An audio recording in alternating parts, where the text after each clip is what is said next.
안녕하세요. 저는 서울에서 살고 있는 30대 초반 여성입니다. 얼마 전까지만 해도 저는 오래 만난 남자친구와 결혼 준비를 하고 있었습니다. 괜찮다고 하는데도 남자친구는 집과 혼수를 둘 다 직접 준비하겠다며 저한테는 아무 신경 쓰지 말라고 했는데요.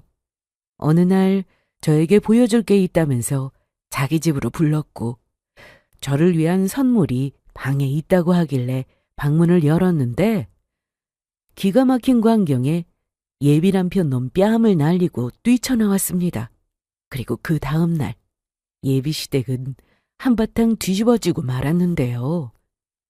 남자친구가 저를 위해 준비했다는 그 선물은 대체 뭐였고 또 그날 예비 시댁에서 어떤 일이 벌어졌는지 바로 사연을 시작해 보겠습니다. 남자친구와 저는 오래 연애한 편이었습니다. 그래서 30이 되었을 때 결혼하기로 서로 약속을 했고 서로 양가에 인사도 드렸습니다. 그 전부터 남자친구는 자주는 아니었지만 가끔 저희 부모님을 찾아뵙고 가깝게 지냈는데요. 저 역시 한두 번 남자친구 부모님께 인사드리며 서로 결혼까지 생각하고 만나고 있다고 말씀드린 상황이었습니다. 오빠도 나랑 비슷하게 모았으면 우리 서울 변두리 쪽으로는 전세 얻을 수 있겠다. 그렇지? 그런가? 오, 우리 회사 근처로는 너무 비싸서 안 될 것 같고 거리가 좀 있어도 역에서 가까운 곳으로 하면 될 것 같아. 제가 먼저 남자친구에게 그동안 모은 돈이 얼마인지 얘기했습니다. 그랬더니 남자친구도 말해줬는데 저와 비슷하게 모았더라고요. 둘이 합치면 전세는 충분히 얻을만 했습니다. 그래서 양가 도움 받지 않고 저희 힘으로만 결혼 준비를 해보자는 얘기까지 했죠. 둘이 모은 돈으로 투룸 전세를 얻고 혼수는 제가 자취하며 쓰던 물건들을 가져오는 걸로 얘기가 됐습니다. 나머지는 새로 구입하고요. 저는 집이 지방이라 서울에 있는 회사에 취직하면서 혼자 집을 얻어 살았는데 그때 구입한 가전제품이나 서랍장 같은 부피가 작은 것들은 상태가 너무 좋아서 사실 버리기엔 아깝고 남자친구도 결혼해서 계속 써도 되겠다고 해서 그렇게 하기로 했습니다. 그리고 상견례 날짜를 잡았는데 지방에서 부모님이 미리 올라오셨습니다. 원래 저를 보러 그동안 자주 서울에 오셨는데 이번에는 상견례도 해야 하니 미리 오셨습니다. 정말 알아서 하겠다고? 네, 모은 돈으로도 충분하고 안 되면 대출 받아야죠. 친구들 보니까 거의 다 그렇게 하더라고요. 대출을 받더라도 큰 돈은 아니니까 둘이 벌어서 금방 갚을 수 있어요. 부모님은 어떻게든 지원해주고 싶어 하셨으나 제가 거절했습니다. 그래서 제가 결정한 대로 알아서 하라고 하셨고 저와 남자친구가 양가 도움 없이 결혼 준비를 한다고 하니 오히려 기특해 하셨습니다. 그리고 며칠 뒤 상견례 당일이 되었고 다행히 분위기가 좋게 흘러갔습니다. 애들이 결혼해서 잘 살면 그걸로 만족해야 하는 게 부모 아니겠어요? 그럼요, 맞습니다. 예단이니 예물이니 그런 것도 일체 생각 안 하고 있습니다. 둘이 결혼하는 건데 저희가 뭔가 바라면 안 되잖아요. 예비시댁에서 먼저 이렇게 말씀하시니 다행이다 싶었습니다. 저와 남자친구가 결혼 준비를 어떻게 할지 미리 정했다 하더라도 양가 부모님 입장은 또 다를 수 있으니까요. 그런데 아무것도 필요 없으니 저희 둘이 얘기한 대로 해보라고 하셨습니다. 하지만 문제는 상견례 이후에 터졌습니다. 자주는 아니지만 그래도 남자친구 집에 몇 번 갔었는데 항상 빈손인 적은 없었습니다. 두 손 가득은 아니어도 꼭 뭔가를 챙겨갔죠. 부모님도 남의 집에 갈 땐 빈손은 안 된다고 하셨기에 이 부분을 늘 신경 썼는데요. 이날도 남자친구 부모님께 드릴 선물을 하나 사서 갔는데 남자친구 어머니께서 이러시더군요. 저번에도 뭘 바리바리 싸우더니 이번에도 뭘 가지고 왔어? 내가 그냥 편하게 오라고 했잖아. 그래도요. 그리고 대단한 건 아니에요. 그런데 그냥 하신 말씀인지 아니면 진심인지. 이거야? 이거 비슷한 게 우리 집에도 있는데 차라리 그냥 돈으로 주지 그랬어? 엄마. 아이 왜? 이왕이면 받는 사람이 필요한 걸 주는 게 더 좋은 거잖아. 안 그래? 이날 남친 어머니께서 이런 식으로 말씀하시는 게 기분이 썩 좋지는 않았습니다. 나름 신경 써서 사온 선물인데 고맙다 소리는 안 하셔도 돈으로 달라는 말씀을 하실 줄은 정말 몰랐거든요. 암튼 그냥 넘어갔는데 그 이후부터 시작이었습니다. 며칠 뒤가 남친 어머님의 생신이었는데 사달라는 게 정확히 있으셨고 가격대 상관없이 바라시니 저로서는 좀 부담이 됐습니다. 남자친구는 저에게 그러려니 한 귀로 듣고 한 귀로 흘리라고 하는데 그게 쉽나요? 저한테 직접 말씀하신 거라 싫다고 할 수도 없었고 생신 선물이라 결국 남자친구와 보태서 원하시던 지갑을 사드렸습니다. 그런데 퇴근 후 남자친구를 만나 커피 한잔하며 얘기를 하다가 남친 어머니가 뭔가를 또 요구한다는 얘기를 들었습니다. 결혼 날짜까지 잡았는데 갑자기 남친 어머니께서 쉬고 올리고 신혼여행 다녀오면 선물을 사다 달라고 하셨답니다. 뭐라고? 아니 그런 명품은 나도 사본 적이 없는데. 그래서 나도 돈 없다고 계속 말씀드렸는데도 계속 말씀하시니까 미치겠어. 면세점에서 사더라도 그 브랜드는 엄청 비싼데 가격대도 말씀드렸어? 얼마인지 모르시는 거 아니야? 당연히 말씀드렸지. 사이트 들어가서 직접 보여드렸고 그런데 우리 결혼하는데 딱히 해오는 거 없으니까 신혼여행 선물로 이 정도 요구하는 건 괜찮지 않냐고 하시네. 남친 어머니께서 요구하신 건 로고만 봐도 알만한 고가의 명품 브랜드 가방이었습니다. 심지어 어머님 가방은 물론 아버님 가방까지 요구하셨습니다. 핸드백 하나에 800만 원에서 1000만 원까지 정말 비싼 브랜드였는데 차라리 예단하는 게 더 낫다 싶을 정도로 무리한 요구라는 생각이 들었습니다. 저한테 이렇게 말하길래 남자친구도 혹시 같은 생각인가 싶었는데 다행히 그건 아니었습니다. 내가 엄마한테도 계속 안 된다고 말씀드렸으니까 혹시 자기한테 전화해서 사달라고 해도 딱 잘라서 거절해. 내가 자기한테 전화 가지 않게 하겠지만 혹시나 싶어서 말하는 거야. 다행이라고 해야 하는 건지 남친 어머니가 저한테 전화해서 명품백 요구를 하지는 않으셨습니다. 그래서 저는 남자친구가 집에서 얘기를 잘 끝냈구나 생각했죠. 하지만 한 가지 일이 해결되면 또 하나 일이 터졌습니다.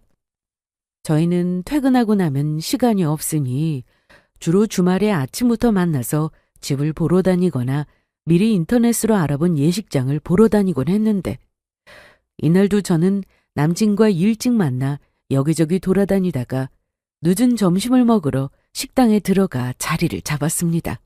그리고 주문한 음식이 나오자 먹기 시작했는데 남자친구가 갑자기 교통비 얘기를 꺼냈습니다. 엄마가 교통비랑 식단은 못 해주시겠다고 하시네. 직접 전화하신다고 했는데 내가 오늘 너 만난다고 했더니 얘기하고 오라고 하셔서 지금 말하는 거야. 그게 무슨 소리야? 버스 타고 오시는 분들은 너네 하객이니까 우리는 신경 쓰지 않아도 된다고 하시던데? 이게 무슨 말이냐 하면 저희 집이 지방이라 저희 부모님은 원래 결혼식을 지방에서 하고 싶어 하셨습니다.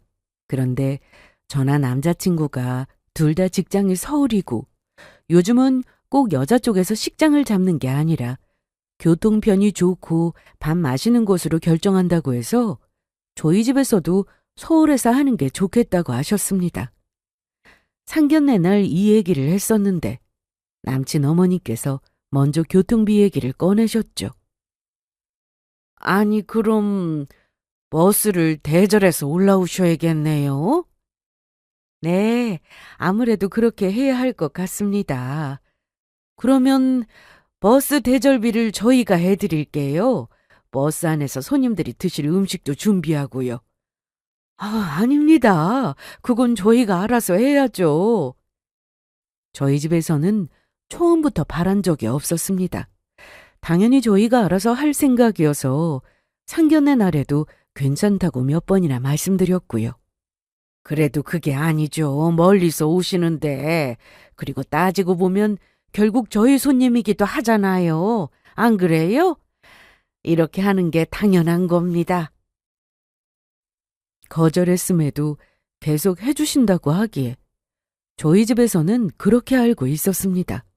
그래놓고 이날 밥 먹다 말고 남자친구가 갑자기 니네 손님 우리 손님 하면서 편가르기를 하든 나누며 알아서 하라고 하니 듣는 내내 사실 기분이 좋지는 않았습니다. 엄마가 주변에 좀 물어보셨나 봐. 그랬더니 그건 자기네 하객이니까 각자 알아서 하는 거라고 하시더라고. 그래서 엄마가 안 해줘도 되는 거라고 하시는데 그럼 어떡하냐. 그러니까 은영이 네가 알아서 좀 잘 말씀드려. 알았지? 처음부터 바라지도 않았는데 먼저 해준다고 해놓고 말을 바꾸니 이게 뭐지 싶었습니다. 그래도 남자친구와 밥도 끝까지 다 먹고 기분 좋게 헤어져 집에 왔습니다. 그리고 부모님께는 전화해서 말씀드렸더니 괜찮다고 하시더라고요. 그래서 그냥 넘어가기로 했죠. 부모님은 그래도 자기 손님이니 남자친구 집에서 해주신다고 해도 음식만큼은 직접 신경 써서 준비하고 싶으셔서 알아보고 계셨다는데 차라리 잘 됐다고 하셨습니다. 그래, 알았어. 어차피 부담이 좀 됐어. 음식은 여기서 따로 알아보고 있었고. 그랬어? 너도 너무 신경 쓰지 마. 원래 엄마랑 아빠가 신경 써야 하는 부분이야. 그리고 괜히 이런 일로 얼굴 붉히지 말자고 하셔서 저도 더는 이 얘기를 남자친구 앞에서 꺼내지 않았습니다. 그런데 이번엔 예단이 문제였습니다. 분명히 예단과 예물은 생략하기로 했는데 이 얘기가 나오니 제 입장에서는 당연히 기분이 상할 수밖에 없었습니다. 전세를 구하는데 둘이 가진 돈을 올인하기로 했고 그래서 결혼 비용을 최소화해서 쓸데없는 지출은 하지 않기로 얘기가 끝난 상황이었습니다. 이 부분도 상견례 때 다 말한 부분이었는데 갑자기 또 말을 바꾸니 결혼을 하겠다는 건지 말겠다는 건지. 결국 저희는 사귀면서 이날 가장 심각하게 싸웠습니다. 오빠, 우리 예단이나 예물 안 하기로 하지 않았어? 생략하기로 했잖아. 예물은 반지만 나눠 끼고 다른 건 살면서 하나씩 장만하기로 해놓고. 아니, 그러기로 한 건 맞는데. 그런데 왜 자꾸 말을 바꾸는 거야? 저번에 명품백부터 시작해서 버스 대절까지. 나 솔직히 기분 별로였는데도 그냥 넘어갔어. 그런데 이번엔 예단이야? 아버지가 그래도 남들 보는 눈이 있는데 예단은 해야 하지 않냐고 하셨단 말이야. 나도 자기랑 생각이 같은 건 알고 있지? 그런데 부모님이 말씀하신 건데 난들 어떡하냐? 결혼이라는 게 우리 둘만 하는 게 아니잖아. 버스 문제도 그렇고 처음엔 말한 것과 달리 계속 말을 바꾸니 솔직히 기분이 나빴습니다. 저나 저희 집을 무시하는 것 같다는 생각이 들더라고요. 그래서 저도 한마디 하고 말았습니다. 아니, 오빠네만 보는 눈 있어? 그렇게 따지면 우리 집도 보는 눈 있는 거 아니야? 그럼 나도 받을 거 받을게. 이렇게 말해버렸습니다. 이때 감정적이었다는 거 저도 인정합니다. 하지만 서로 생략하기로 해놓고 남자친구 집에서 자꾸만 바라기만 하는 것 같아 저도 저렇게 말해버렸네요. 그런데 여기서 남자친구가 어이없게도 아니, 너 왜 말을 바꾸냐? 너 이렇게 나오면 너무 계산적인 거 아니야? 계속 말 바꾼 게 누군데 그래? 참나. 결국 이날 남자친구와 싸우고 집에 돌아왔습니다. 사귀는 동안 싸운 적도 많았지만 심각하게 싸운 적은 없었습니다. 한창 좋다고 말할 땐 주말에만 봐도 서로 이해하고 제가 하는 일을 응원해주던 남자친구였습니다. 뭐든 저한테 맞춰주던 사람이었는데 결혼 준비하면서 주변에서 듣는 얘기가 많았는지 안 받고 그냥 넘어가면 손해라고 느끼나 싶을 정도로 요구사항이 많아지니 얄밉기도 하고 이 결혼을 하는 게 맞는 건가 싶은 생각까지 하게 되더군요. 결국 저는 남자친구에게 이 결혼에 대해서 진지하게 다시 생각해보자고 했습니다. 아니, 은영아, 결혼 날짜까지 잡아놓고 뭐? 다시 생각해보자고? 결혼이 무슨 애들 장난이야? 장난이 아니니까 이러는 거잖아. 그랬더니 남자친구는 차근차근 설명하면서 이건 왜 그랬고 저건 왜 그랬는지 저에게 얘기하는데 저는 그저 둘러대는 것으로밖에는 안 들렸습니다. 은영아, 원래 연애랑 결혼은 달라. 결혼은 원래 여자가 남자 쪽에 맞출 수밖에 없는 거라고. 남자친구는 뭐가 문제인지 모르는 것 같았고 제가 왜 생각해보자는 말을 했는지 이해하지 못했는데 그럼에도 제가 더 생각해보고 싶다고 하니 그래서 너 나랑 결혼 안 할 거야? 어? 이러는데 이 말도 웃으면서 하는 모습을 보고 좀 어이가 없었습니다. 제가 느끼기에 네가 이제 와서 어쩔 거야 라고 생각하는 것 같았습니다. 그래서 저도 한마디 해줬죠. 오빠는 내가 파혼 못할 줄 아나 봐? 그랬더니 남자친구 표정이 확 굳어졌는데 정말이지 이렇게 결혼해서는 절대 행복할 리 없다 싶은 생각이 강하게 들었습니다. 원래 이런 사람인지 아니면 어디서 결혼 전에 기선제압을 하라는 헛소리를 듣고 와서 이러는 건지 잘 모르겠지만 상당히 불쾌했던 저는 지금 이 순간부터 결혼 준비단 진행은 올스톱이야. 뭐? 올스톱? 먼저 갈게. 사실 이 자리에서 바로 이 결혼은 못한다고 끝이라고 말하고 싶었습니다. 그런데 그동안 제가 만나온 남자친구는 개념도 있고 저를 배려해 줄 아는 사람이었기에 아니 그렇게 믿었기에 단칼에 끝내지 못하고 이렇게 말하고 돌아왔습니다. 사랑 감정이 칼로 자르듯 할 수 있는 건 아니잖아요? 그날 집에 돌아와서 남자친구에게 전화도 문자도 참 많이 왔지만 저는 생각할 시간이 필요하다고 해버렸습니다. 결혼은 신중해야 하니까요. 그런데 이날 이후로 남자친구도 연락이 없었습니다. 그래서 저는 저와 같이 결혼에 대해서 진지하게 생각하고 고민하고 있구나라고 생각했어요. 결혼 날짜가 아직 한참 남은 상황이기도 했고 알아보기만 했지 식장이나 드레스나 집이나 계약한 건 아무것도 없는 상태라 끝낼 거면 지금 이 상황에서 끝내는 게 맞다 싶었습니다. 그렇게 한 3일 정도 시간이 흘렀는데 연락도 없이 남자친구가 회사 앞으로 찾아왔습니다. 오빠, 언제 왔어? 좀 아까. 그런데 왜 전화도 안 하고 못 마주쳤으면 어쩔 뻔했어? 전화하면 네가 안 받을 것 같아서. 오늘 일찍 일 마치고 갔지? 잠깐 시간 돼? 할 얘기가 있는데. 해. 여기서는 좀 그런데. 그럼 커피 한잔 할까? 그래서 저희는 회사 근처 커피숍으로 들어갔고 자리에 앉아 남자친구가 뭐라고 하는지 들었습니다. 무슨 얘긴데? 일단 사과부터 할게. 미안해. 뭐가 미안한데? 그냥 다. 내가 다 실수한 것 같아. 나한테 실망 많이 했지? 결혼해서도 난 너한테 더 잘하고 살 거라고 다짐했는데 내가 왜 그랬나 모르겠다. 서로 다 안 하기로 약속해놓고. 부모님이 여기저기서 얘기 듣고 오신 게 많아서 내가 매일 퇴근하고 집에 가면 그런 얘기만 듣다 보니까 나도 순간 뭐가 맞는 건지 헷갈렸던 것 같아. 미안해, 은영아. 이렇게 말해주니 뭔가 다시 예전의 모습으로 돌아온 기분이 들었습니다. 남자친구는 늘 그랬거든요. 뭐든 제 입장에서 생각하고 말하는 사람이었어요. 이날도 계속 미안하다고 사과하며 다시는 이런 일 없을 거라고 하면서 생각을 돌려달라고 했습니다.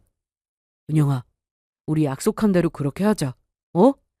내가 다른 말 안 할게. 정말이야. 어떻게 하면 내 말 믿어줄 건데? 여기서 무릎이라도 꿇을까? 뭐 하는 거야?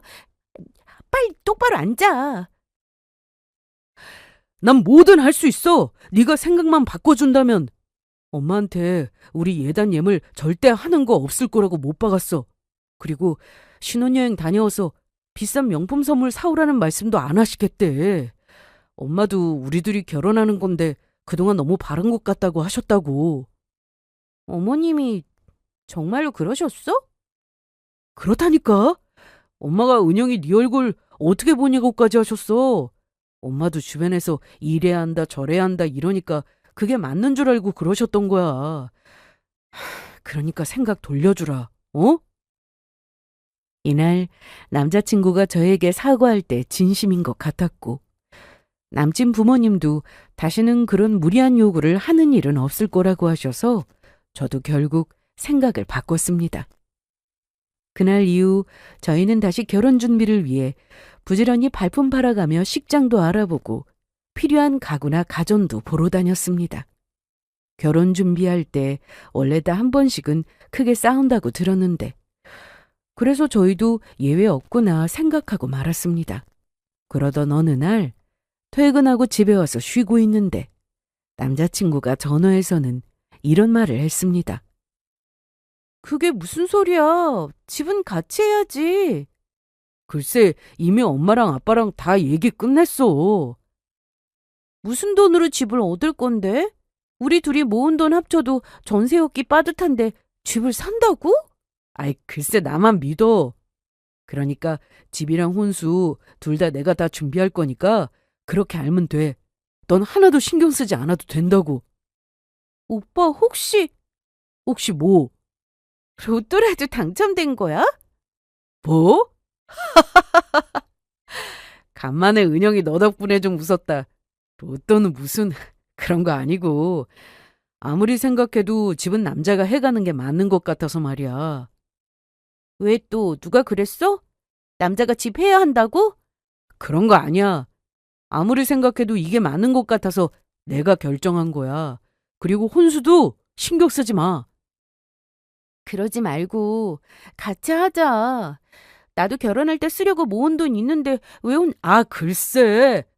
오빠 한번 믿어보라니까. 아주 자신만만하게 말하길래 정말 믿는 구석이라도 있는 건가 싶었습니다. 그래서 저도 부모님께 전화로 말씀드렸어요. 당연히 엄마 아빠는 저도 같이 준비하는 게 맞다고 하셨습니다. 안 그래도 저도 그랬어요. 같이 준비하자고. 서울에 집 얻는 거 한두 푼 아닌 거 잘 알 텐데. 혹시 집 보러 가자고 하면은 가서 잘 알아봐. 필요한 살림살이도 같이 준비하고. 당연하죠. 그런데 남자친구는 그날 이후로 바쁘다고 했습니다. 원래 평일에는 둘 다 회사를 다니니까 주말인 토요일과 일요일에 주로 만나서 평소와 크게 달라진 것도 없었지만 결혼 준비를 해야 하는데 집이며 가구랑 가전 보러 가는 것도 차일피일 미루더라고요. 정말 혼자 다 준비하려고 하는 건지 싶었던 저는 결국 다시 물었습니다. 오빠, 우리 집 보러 다녀야 하는데 요즘 통 전화도 안 받고 왜 그래? 은영아, 조금만 더 기다려줘. 딱 일주일만. 일주일? 일주일이면 될 것 같거든. 대체 뭐가 된다는 건지 일주일만 기다려달라기에 일단 알겠다고 했습니다. 그리고 일주일이 지나고 금요일에 전화가 왔습니다. 여보세요? 은영아, 회사야? 회사지. 오늘 퇴근하고 만나자. 너한테 보여줄 게 있거든. 보여줄 거? 처음에는 신혼집을 알아본 건가 싶었습니다. 혼자 열심히 알아보고 저한테 보여주려고 하나 보다 생각했죠. 그런데 예비 시댁으로 오라고 하더라고요. 우리 집으로 와. 오빠네 집으로? 어. 그래, 뭐 알았어. 그럼 이따가 퇴근하고 바로 갈게. 그래, 이따 보자. 남자친구의 목소리는 상당히 밝았습니다.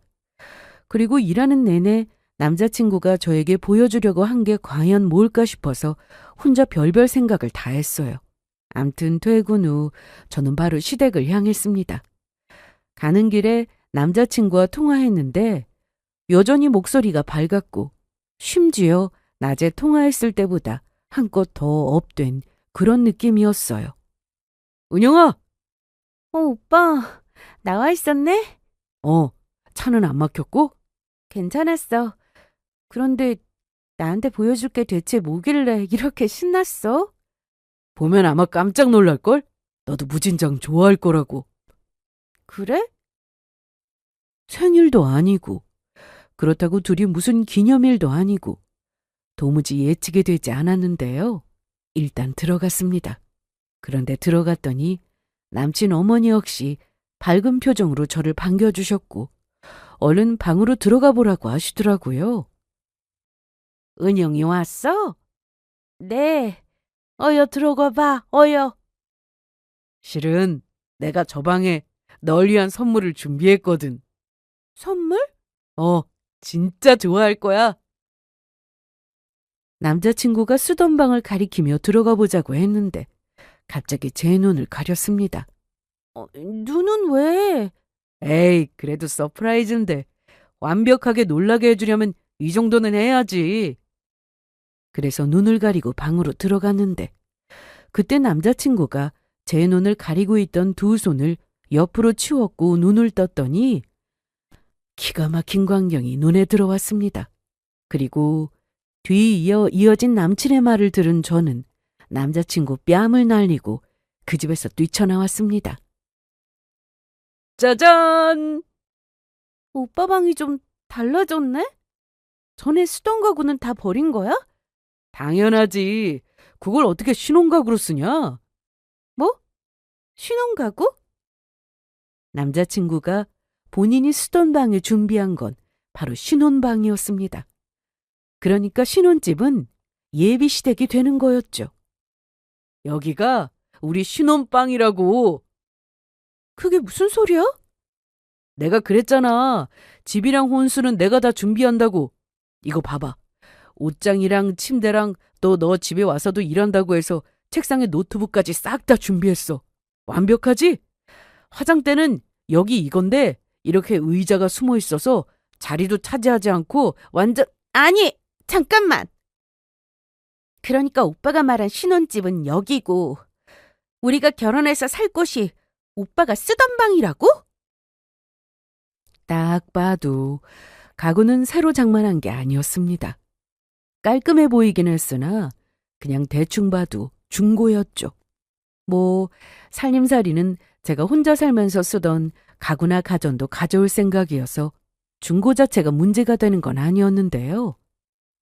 어이없어 하는 제 뒤로 남친 부모님도 서 계셨는데 저만 빼고 셋이 아주 흐뭇한 표정으로 바라보고 계셔서 더 어이가 없었습니다. 표정이 왜 그래? 안 좋아? 오빠, 이건 아니지. 내 말을 들어봐. 지금 신혼집 새로 얻으려면 대출은 받을 수밖에 없어. 맞다. 나도 알아봤어. 그런데 난 내 자식이 은행권 대출 끼는 거 싫다. 그거 갚으면서 힘들게 사는 사람들 여럿 봤다고. 저랑 오빠랑 모은 돈이 있어서 그걸로 전세는 얻을 수 있어요. 모은 돈으로 어떻게 집을 얻어? 알고 보니 남자친구는 모아놓은 돈이 없었습니다. 저한테 말한 건 거짓말이었죠. 그건 미안해. 그런데 이 오빠가 모은 돈이 없다고 하면 괜히 모양새도 좀 그렇고 해서. 아무리 그래도 그렇지. 그런데 이렇게 화만 내지 말고 일단 내 말을 들어봐. 여기서 우리 결혼 생활 시작하면 좋은 게 더 많다니까? 우리가 따로 집을 얻어 살게 되면 대출은 필수인데 대출 없어도 되니까 좋지? 그리고 엄마랑 아빠랑 따로 살면 제사를 제때 못 챙길 수 있잖아. 회사 근처에 집 얻으면 여기까지 오는 게 시간도 걸리고 하니까. 그런데 같이 살면 제사 안 빠져도 되고 좋지? 어디 그뿐이야? 우리 부모님은 우리가 결혼해서도 자주 얼굴 보고 살았으면 좋겠다고 전부터 말씀하셨는데 같이 살면 그 문제도 해결되잖아. 매일 얼굴 보고 살면 따로 시간 내서 방문하지 않아도 되고 좀 좋아? 그리고 언젠가는 우리 부모님 모시고 살아야 하는데 생각해보니까 나중에 살림 합치는 거 그거 쉬운 일 아니겠더라고. 그러니까 미리 합가한다고 생각하면 될 것 같은데. 그래, 우리 총수 말대로 해. 우리는 며느리 부려먹는 그런 시부모 아니다. 시집살이 그딴 거 걱정하지 말라 이 말이야. 정말이지. 숨이 턱 막혔습니다. 남친 어머니는 저렇게 한마디 하시고는 방에서 나가셨는데 남자친구는 계속해서 헛소리를 늘어놨습니다. 합가라는 중요한 문제를 저와 한마디 상의도 없이 마음대로 결정한 것도 어이가 없었고 자기들끼리 결정하고 저한테 통보하는 식은 정말 아니다 싶었습니다. 그런데 여기서 더 기가 막힌 게 뭔지 아세요? 참, 한 가지 말 안 한 게 있는데 네가 모았다는 결혼자금 말이야. 그중에서 집 얻을 돈은 따로 빼놨다고 했잖아. 그런데? 그 돈은 우리 엄마한테 주면 돼. 뭐? 아니 그럼 이렇게 다 준비된 집에 정말 몸만 오려고 했어? 나도 이렇게 신혼방 꾸미는데도 돈 들었는데? 그 돈으로 신혼집 해결된 거잖아. 그러니까 엄마한테 주라고. 어이없는 이 상황에 저는 결국 남자친구 뺨을 때리고 나와버렸습니다. 급하게 뛰어나왔는데 남자친구가 저를 쫓아나왔습니다. 은영아! 은영아! 따라오지 마. 아니, 왜 그래? 뭐가 문젠데? 뭐가 문제냐고? 그걸 정말 몰라서 나한테 묻는 거야? 시집살이 없을 거라니까? 그게 문제가 아니잖아. 어떻게 나한테 말도 없이 이런 결정을 해? 그래, 네가 놀란 거 나도 이해해. 그런데 이건 아니지. 아무리 그래도 내 얼굴에 손을 대냐? 한 대 더 맞아야 정신 차릴래? 아, 사람 말을 끝까지 들어야지. 아까는 부모님 계셔서 말 못했는데 우리 집에서 살면 이 집 네 명의로 해줄게. 어? 언젠가 부모님 돌아가시면 이 집은 우리 차지가 될 건데 그때 내가 내 명의가 아닌 네 명의로 해준다고. 우리 집에서 살면서 엄마가 해주는 밥 먹고 출근하고 퇴근하고 오면 엄마가 살림 다 해놓으실 텐데 네가 힘들 게 뭐가 있어? 안 그래? 그리고 쭉 같이 살다가 저 집 너한테 준다는데 네가 지금 모은 돈 엄마한테 주면 싸게 먹히는 거 아니냐고. 이날 저희는 아파트 단지 안에서 거의 1시간 동안 싸웠습니다. 결혼해서 시댁에 얼마나 자주 가야 하길래 같이 사는 게 더 낫다는 말이 나와? 엄마랑 아버지는 적어도 한 달에 2-3번은 오길 바라셔. 저는 결혼 후 시댁 방문 횟수를 굳이 정해두고 싶지 않았습니다. 그래야 명절이나 그 외 경조사 때 좋은 마음으로 시댁에 방문할 수 있겠다 싶었거든요. 의무적으로 가다 보면 언젠가 가기 싫을 때가 오겠다 생각했고요. 한 달에 2번을 가든 2달에 1번을 가든 상황에 따라 맞춰서 방문하면 되는 거지 횟수가 중요해?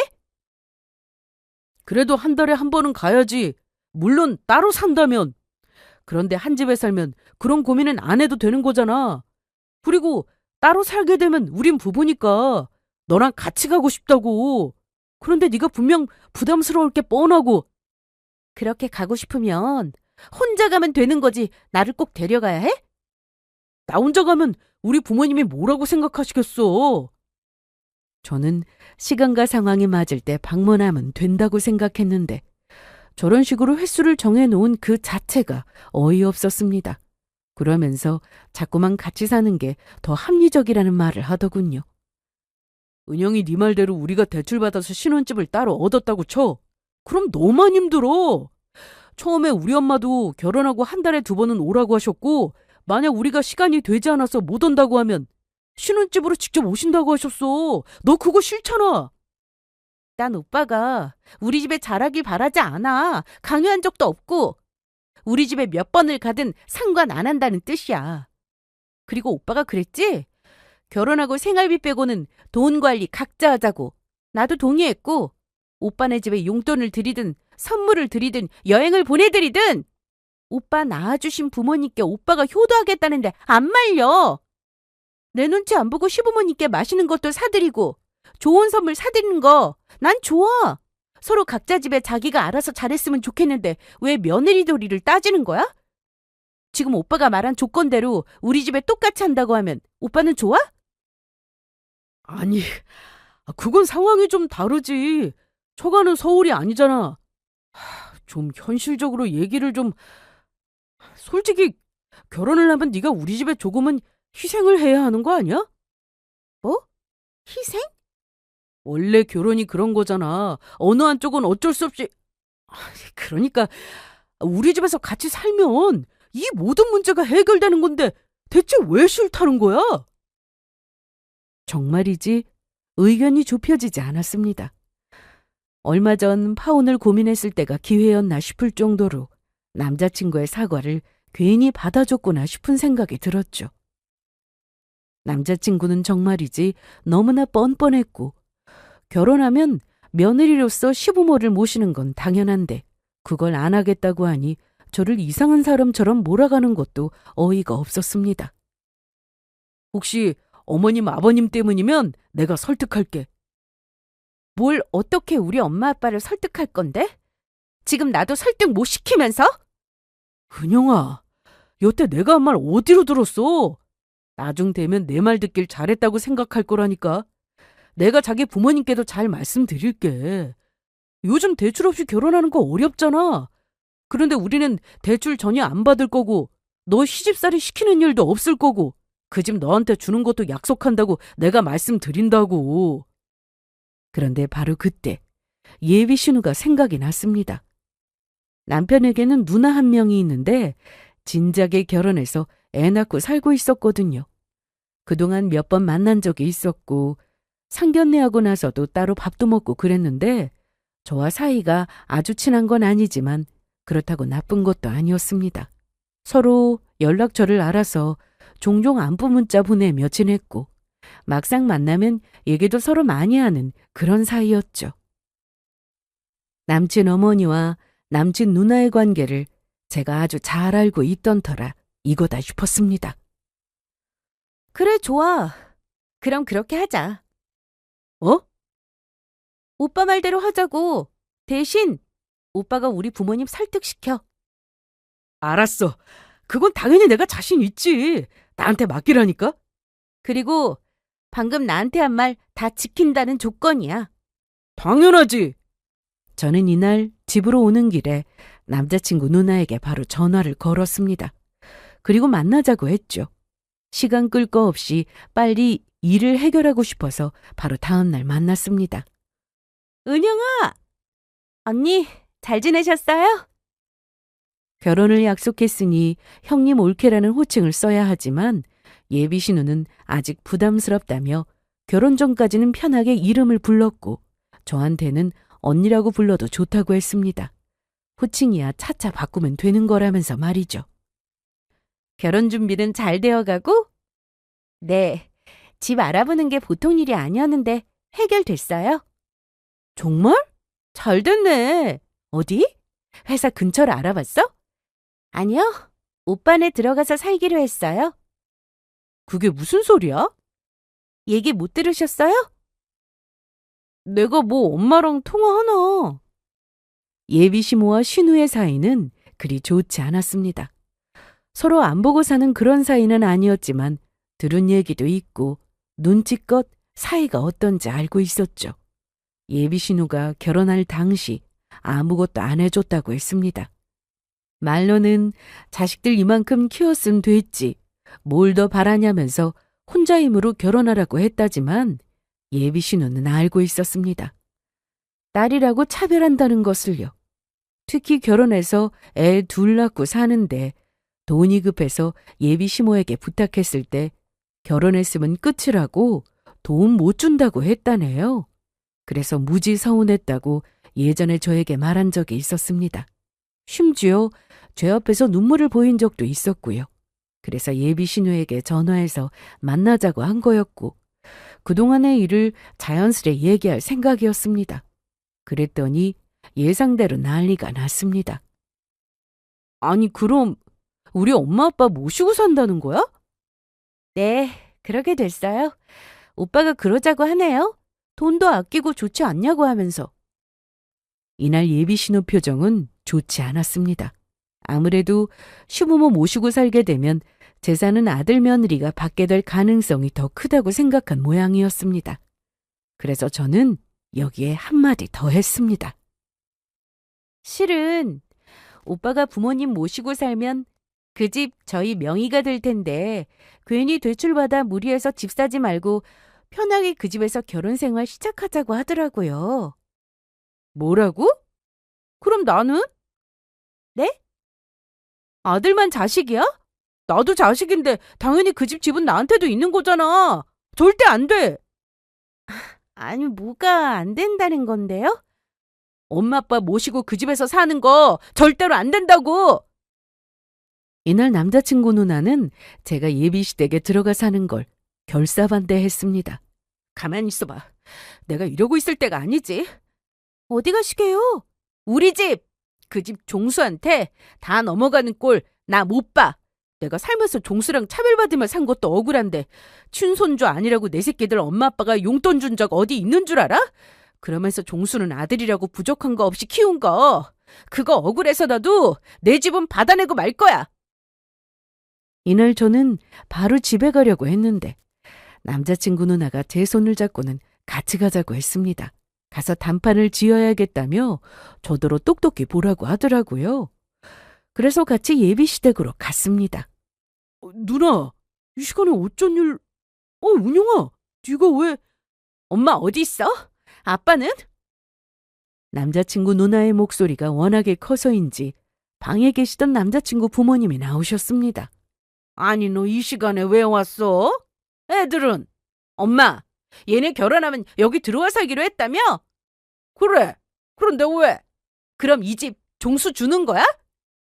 이날 남자친구는 제 옆으로 와서는 어떻게 된 거냐고 물었는데 전부터 밥 한번 먹자고 해서 오늘 만났는데 신혼집 얘기 묻길래 들어가 산다고 했지. 아, 그랬어? 왜? 말하면 안 되는 거였어? 아니, 그건 아니지. 어차피 누나도 알게 될 일이니까. 왜 말을 못해? 엄마 아빠 모시고 사는 아들 내외한테 집 주는 거냐고. 아니 주긴 뭘 줘? 우린 그런 말 한 적 없어. 왜 얘기가 다르지? 다르다니 그게 무슨 말이야? 오빠가 분명히 그랬거든요. 제가 모은 돈 중에서 집 얻으려고 했던 돈을 어머니께 드리고 들어와 살면 이 집 명의 제 명의로 해준다고 했거든요. 뭐야? 아니 단독 명의란 말이야? 네. 오빠가 말 좀 해봐. 분명히 나한테 그랬잖아. 아니 엄마 그게... 오빠 어떻게 된 거야? 내 돈 주고 이 집 받는 거니까 싸게 먹히는 거라고 분명히 그렇게 말했잖아. 세상에... 뭐? 아들 딸도 아니고 며느리한테 이 집을 준다고? 절대 안 돼!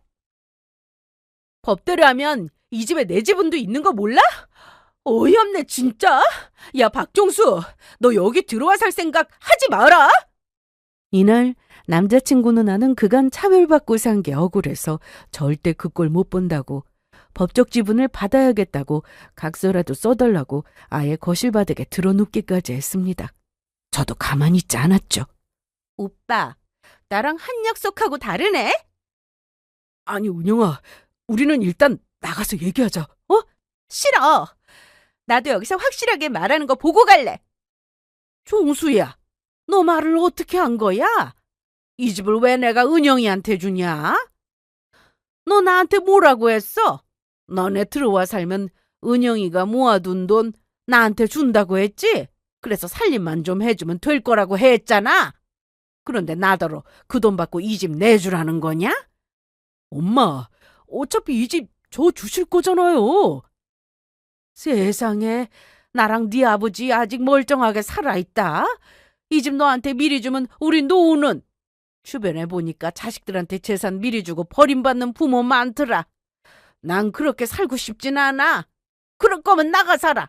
대신에 결혼해서도 한 달에 2번 이상은 집에 와서 인사하고 제사 빠지는 거 절대 용납 못한다.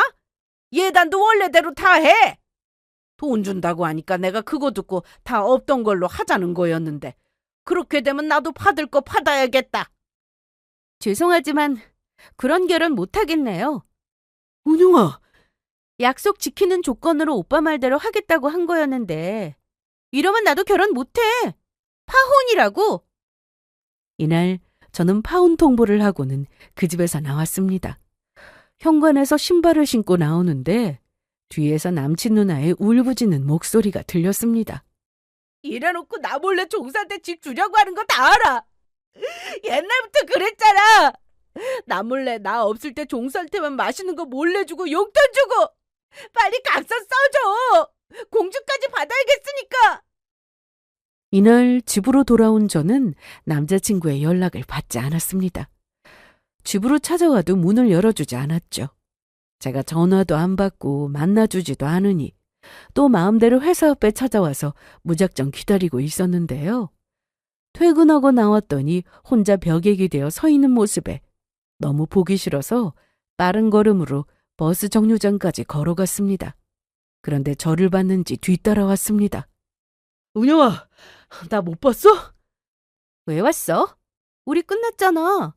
그건 네 생각이지. 난 끝낸 적 없어. 우리 처음에 약속한 대로 하자, 어? 약속? 나랑 약속하긴 했어? 혼자 다 깨놓고? 우리 집에 들어가서 살자는 말 안 할게.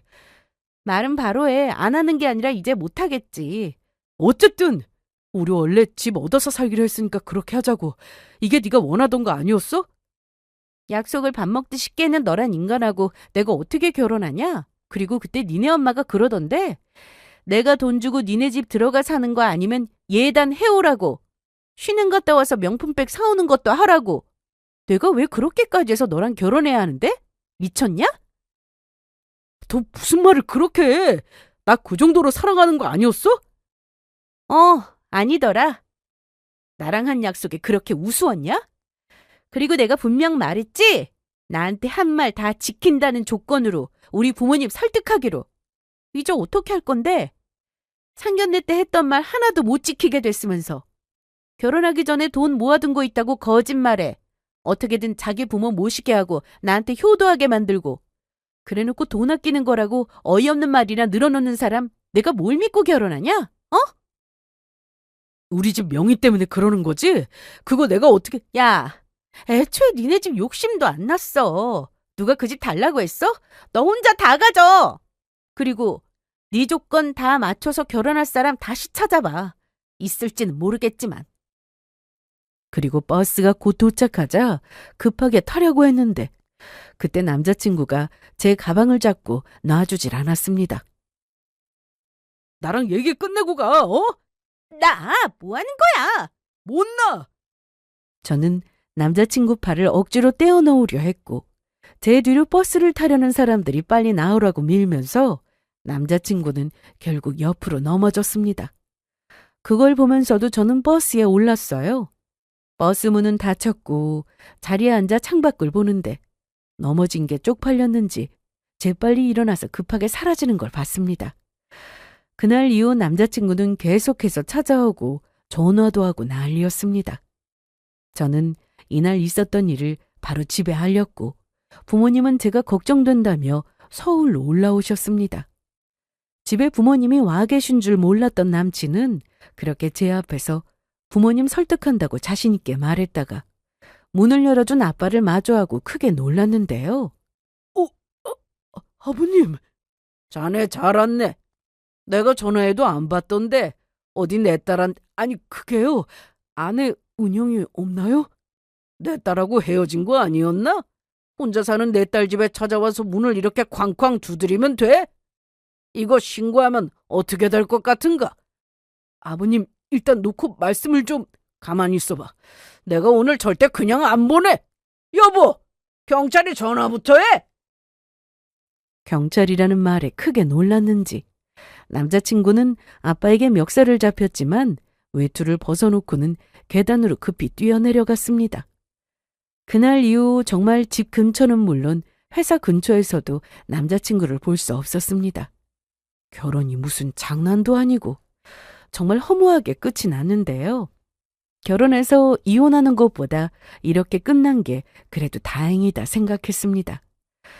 사실 저는 이 정도로 끝났지만 헤어진 전 남친은 여전히 집에서 고통받고 지내고 있었어요. 지인을 통해 전해 듣기론 그 집은 여전히 시끄럽다고 했습니다. 아직도 그 집을 가지고 남매가 서로 싸우고 있다고 하더라고요. 부모 입장에서 자식들이 유일한 재산인 집 가지고 벌써부터 싸우니 그 심정이 어떻겠어요?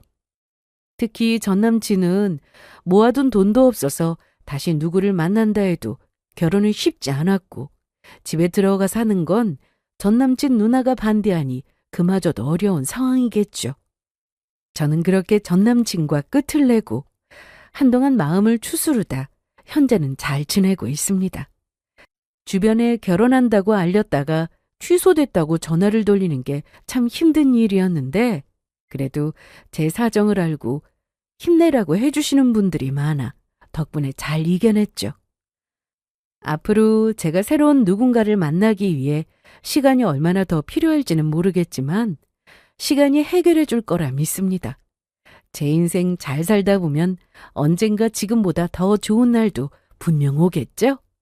그런 날이 오기를 바라며 사연은 여기서 마치겠습니다. 들어주셔서 감사합니다.